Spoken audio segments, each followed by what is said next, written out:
सोनं आणि चांदीच्या दरामध्ये पुन्हा एकदा मोठी वाढ झाली आहे। सोन्याच्या दरात 24 तासामध्ये 2,500 रुपयांची वाढ होऊन काल 1,56,000 रुपये असलेले सोन्याचे दर आज प्रतितोळा 1,58,500 रुपयांवरती जाऊन पोहोचले।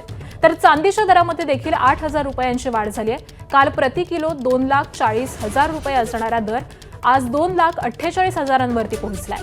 हे दोन्ही दर जीएसटी शिवाय आहेत। डॉलर इंडेक्समध्ये झालेली घसरण आणि अमेरिकन फेडरल बँकेमध्ये व्याजदरात वाढ न होण्याच्या संकेतामुळे सोन्याच्या गुंतवणुकीमध्ये वाढ झाली आहे। परिणामी सोन्याच्या दरात वाढ होत असल्याचंच पाहायला मिळतंय। एबीपी माझा, उघडा डोळे बघा नीट।